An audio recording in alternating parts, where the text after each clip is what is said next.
Hello student, this is the video for class 11th about chapter 3rd, private, public and global enterprises. Your holiday homework is based on this chapter. I'll consider every topic, considering topic and giving the questions. So these topics are covering in this chapter.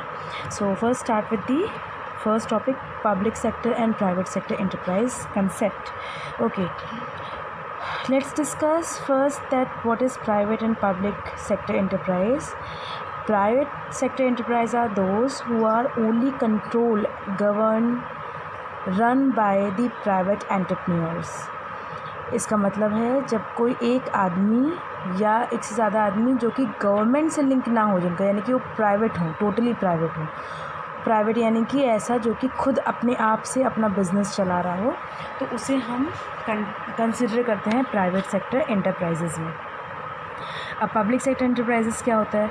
Public sector वो होते हैं जिनका पूरा control, ownership, running पूरा किसके हाथ होती है? गवर्नमेंट के हाथ होती है. यही इसका बेसिक डिफरेंस है. प्राइवेट सेक्टर में अभी हमें लास्ट चैप्टर पढ़ा था, जैसे सोल ट्रेडर हो गए.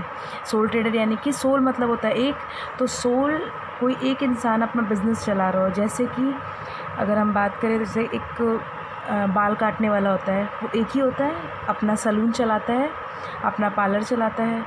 जैसे कि हम किराने की शॉप या स्टेशनरी की शॉप पे जाते हैं, तो एक इंसान जो अपना बिज़नेस रन कर रहा हो उसे कहते हैं सोल ट्रेडर.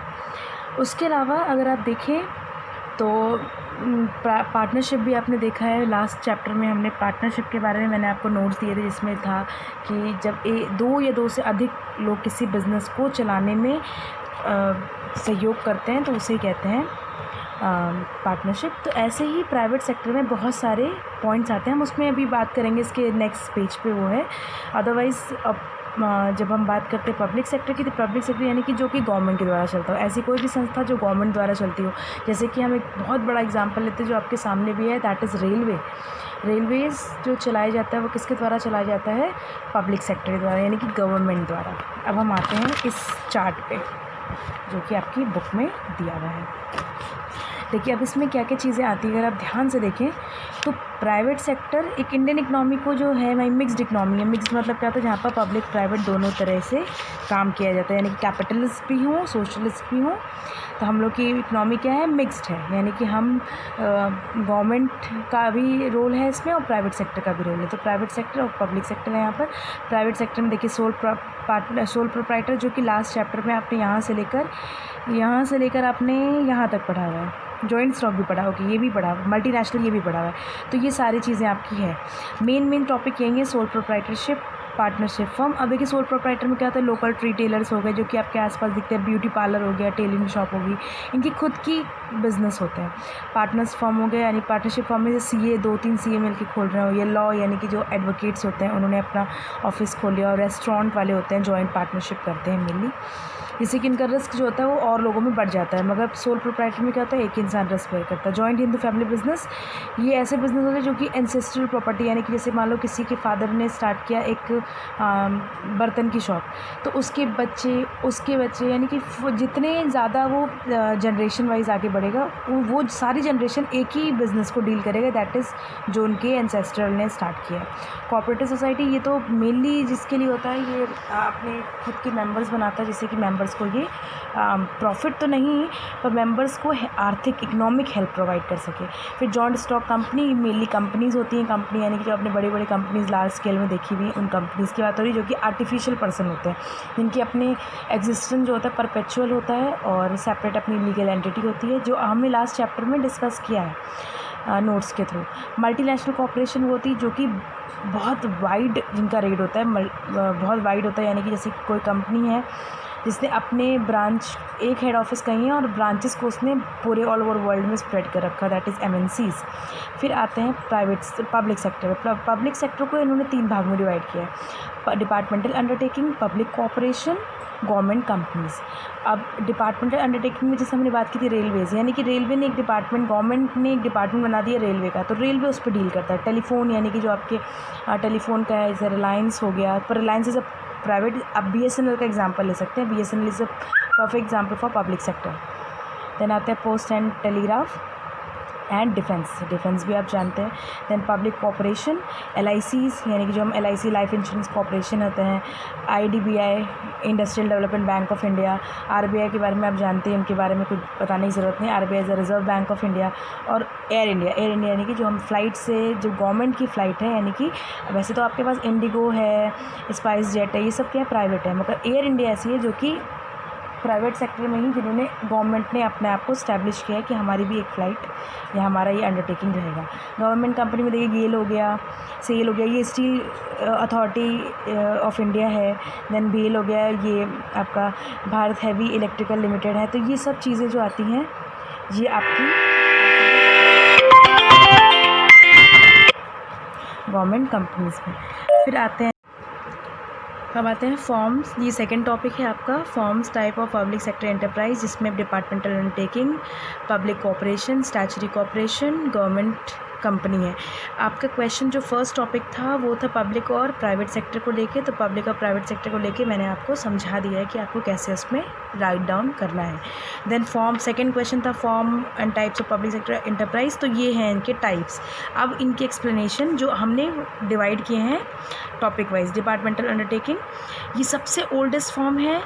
ये ओल्डेस्ट फॉर्म इसलिए क्योंकि जब पहले जब पब्लिक सेक्टर हुआ तो गवर्नमेंट ने डिसाइड किया कि हम उसको डिवाइड करेंगे अंडरटेकिंग्स में। तो डिपार्टमेंटल अंडरटेकिंग सबसे पुराना है। ये जो भी ये अंडरटेकिंग है, इनका कोई भी सेपरेट एग्जिस्टेंस नहीं होता, गवर्नमेंट के द्वारा ही ये डील किए जाते हैं, इसलिए इनका एग्जिस्टेंस कभी भी गवर्नमेंट के अगेंस्ट नहीं होता, हमेशा गवर्नमेंट के साथ होता है। यानी कि गवर्नमेंट का जहाँ नाम आएगा वहाँ डिपार्टमेंटल अंडरटेकिंग आएगा। For example railways, defence, post and telegraph, broadcasting, telephone service. अब इसमें एक एग्जाम्पल लेते हैं रेलवेज़ का। आपको पता है हर जो रेलवेज़ हैं इस समय तो पूरी गवर्नमेंट के हाथ में है। डिफेंस भी, डिफेंस यानी कि नेवी, आर्मी, ये सब भी डिफेंस के अंदर है। पोस्ट एंड टेलीग्राफ जो आप रजिस्टर पोस्ट करते हो या आप जो भी लेटर्स का लेन देन करते हो। Speed post is private, speed post को आप मत काउंट कीजिएगा, मगर स्पीड पोस्ट भी इसी में काउंट होती है। आप जैसे आप किसी शॉप पे जाके करते हैं तो वो भी स्पीड पोस्ट ही है, पर अदरवाइज़ आप जैसे कि फ़र्स्ट फ्लाइट से कराते हो दैट इज़ प्राइवेट। तो आप जो पोस्ट है, पोस्ट और टेलीग्राफ है, ये सारे जितने भी हैं वो आते हैं इस डिपार्टमेंटल अंडरटेकिंग में। अदरवाइज़ जो फर्स्ट फ्लाइट होती हैं ये सब जाती हैं प्राइवेट के हाथ में। ब्रॉडकास्टिंग, जैसे आप DD न्यूज़ देखते हैं, DD का जो भी चैनल होता है वो सब ब्रॉडकास्टिंग में आता है। देन आते हैं टेलीफोन सर्विसेज यानी कि BSNL, MTNL, ये आते हैं। फिर आते हैं फीचर्स ऑफ डिपार्टमेंटल अंडरटेकिंग। इसमें हम कुछ फीचर्स लेंगे, बाकी आप ध्यान से खुद पढ़ेंगे। मैं इसमें कुछ जो मेन है वो आपको बताती हूँ। ऑल ओवर कंट्रोल होता है किसका, सेंट्रल और स्टेट का। इनकी खुद की कोई प्राइवेट एंटिटी नहीं होती, ये गवर्नमेंट के अगेंस्ट काम नहीं कर सकते। इनकी ये जो भी काम करेंगे ये गवर्नमेंट के साथ मिलकर करेंगे। इनका सारा फाइनेंस जो होता है, जो बजट होता है वो गवर्नमेंट द्वारा होता है। इनके जो भी रेवेन्यूज़ होते हैं वो जो रेवेन्यूज़ यानी कि जो भी इनकम्स होती हैं वो सारी गवर्नमेंट की ट्रेजरीज़ में चली जाती हैं, यानी गवर्नमेंट अपने ट्रेजरीज़ बनाता है, उसमें वो सबमिट कर देते हैं। तो जो भी स्टाफ होते हैं डिपार्टमेंट अंडरटेकिंग के, सिविल सर्वेंट होते हैं, यानी कि IAS PCS जिनके बारे में आप जानते हैं, SSC के स्टाफ के लोग, ये सब इसमें आते हैं। फिर इनका जितना भी डायरेक्ट कंट्रोल है वो अकाउंटेबल होता है जो इनकी मिनिस्ट्री होती है, यानी कि जो हेड होते हैं उनके लिए ये अकाउंटेबल होता है। देन दे कैन शूड, यानी कि अगर मान लो in a manner as one can file a suit against the government, यानी कोई भी इंसान अगर केस कर रहा है, शूट मतलब होता है केस करना। अगर आप किसी भी डिपार्टमेंट के अगेंस्ट केस कर रहे हो तो आप एज गवर्नमेंट के ही अगेंस्ट आप केस कर सकते हो। जैसे आपको कोई नुकसान हो रहा है कुछ, तो आप गवर्नमेंट के अगेंस्ट केस करते हो। इसके मेरिट क्या होते हैं, ईजिली फॉर्म हो जाता है, कंट्रोल इफेक्टिव है क्योंकि सेंट्रलाइज यानी गवर्नमेंट करता है इसको डील। ऑप्टिमम फंड, यानी कि इन लोग के बजट्स बनते हैं, आप देखते हुए सालाना फाइनल बजट्स आते हैं, एनुअल बजट्स आते हैं, तो बजट के अकॉर्डिंग ही यूटिलाइजेशन ऑफ फंड करते हैं। अकाउंटेबल, आप जो भी अकाउंटेबिलिटी यानी कि जवाबदेही किसे करते हैं, गवर्नमेंट को करते हैं। देन आते हैं नेक्स्ट पब्लिक रेवेन्यू, यानी कि पब्लिक से जो पैसा मिलता है उसी को हम यहाँ पर कंसिडर करते हैं। सीक्रेसी इसलिए क्योंकि गवर्नमेंट का है तो गवर्नमेंट का पूरा कंट्रोल है, तो गवर्नमेंट की ही सीक्रेसी इसमें मेंटेन होती है। देन आते हैं डीमेरिट में इनफ्लेक्सिबल, क्योंकि गवर्नमेंट के द्वारा काम किया था तो जल्दी आप इसे चेंज नहीं कर सकते, इसमें बहुत डिले होता है। कोई मान लो चेंजेस लाने हैं, फॉर एग्जाम्पल आपको किसी लॉ में चेंजेस लाने हैं तो उसके लिए बहुत सारे बिल्स पास होते हैं, संसद में जाता है, पार्लियामेंट में जाता है, जब बहुत मेजॉरिटी ऑफ वोट मिलता है तब वो जाके पास होता है, इसलिए इनफ्लेक्सिबल है। गवर्नमेंट की चीज़ों को आप जल्दी से चेंज नहीं कर सकते। लैक ऑफ मोटिवेशन, इनके पास जो रेवेन्यूज़ होते हैं वो सारे आके डिपॉजिट हो जाते हैं ट्रेजरीज़ में, तो यानी कि इसमें कोई रिवॉर्ड या जिससे कोई एक्स्ट्रा काम कर रहा हो तो इसके लिए कोई रिवॉर्ड्स नहीं होते, वो सीधे गवर्नमेंट के अंडर चले जाते हैं। लैक ऑफ फाइनेंशियल ऑटोनॉमी, यहाँ पर बता रहे हैं कि लॉन्ग टर्म इन्वेस्टमेंट के बेस पे होता है, यानी कि आपको कहीं पर भी आप कुछ पैसा खर्च कर रहे हो तो आपको तुरंत इसका रिस्पॉन्स नहीं मिलेगा, ये लॉन्ग टर्म बेसिस पे होता है। फिर आते हैं इनएफिशिएंट मैनेजमेंट, यानी कि गवर्नमेंट अंडरटेकिंग में सबसे एक जो गलत चीज़ होती है वो होता है over burden of paper work. आपको इतनी सारी फॉर्मेलिटीज़ को फेस करना पड़ता है कि आपके जो भी अभी क्वेश्चंस हैं उनके आंसर आपको जल्दी नहीं मिलते। ओवर बर्डन ऑफ पेपर यानी कि इतनी ज़्यादा फॉर्मेलिटीज़ हैं कि आप उस फॉर्मेलिटी से बचने के चक्कर में प्राइवेट की तरफ मूव करने लग जाते हो। रेड टेप्स एंड ब्यूरोक्रेसी, यहाँ पर ही रेड टेप्स यानी कि आपने नोटिस किया होगा कि इतनी ज़्यादा फॉर्मेलिटी और पेपर वर्क होते हैं तो यहाँ पर काम में डिले होता है। उसके अलावा ब्यूरोक्रेसी मतलब होता है कि ये लो तानाशाही, यानी कि एक तरह से अपनी जो गवर्नमेंट ने सुझाव लागू कर दिया वो सबके लिए क्या होता है, इक्वली लागू हो जाता है, चाहे उससे किसी का फ़ायदा हो चाहे नुकसान हो। तो ये डिपार्टमेंटल